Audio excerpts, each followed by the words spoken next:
सुनि रहल छी लैला म्यूजिक के प्रस्तुति।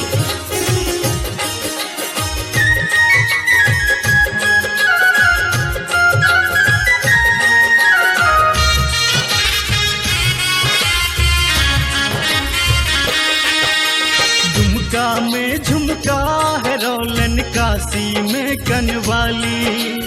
हम पुछलियन के चोरौलक आहा के तोरक लाली। हुनकर नथिया बरामद भेल हमरा रंगीला जिला बलिया में। हुनकर नथिया बरामद भेल हमरा रंगीला जिला बलिया में।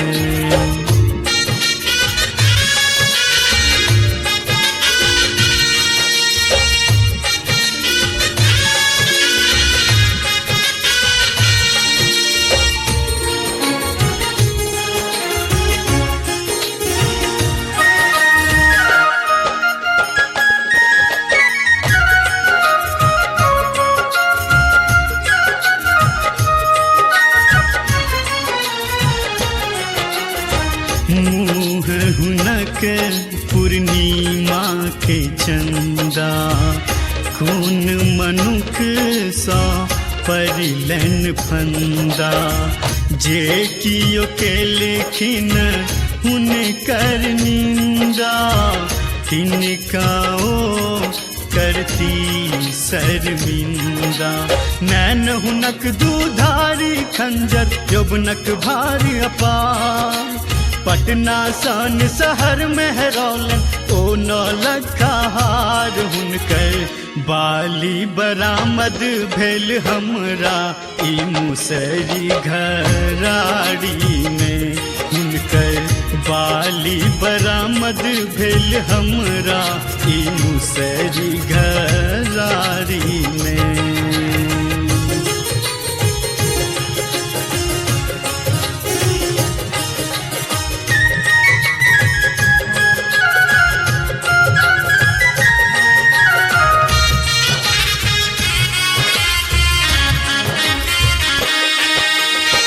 रोज लिपस्टिक चाहबे करियन।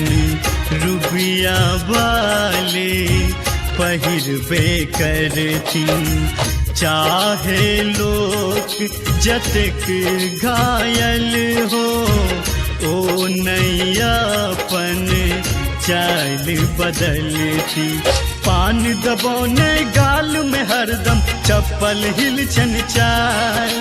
जे कियो हुनका किछ कहथिन त मारत नैनक बान। हुनकर ओढ़नी लभाग गेल कौआ शहर दरी भंगा में। हुनकर ओढ़नी लभाग गेल कौआ शहर दरी भंगा में।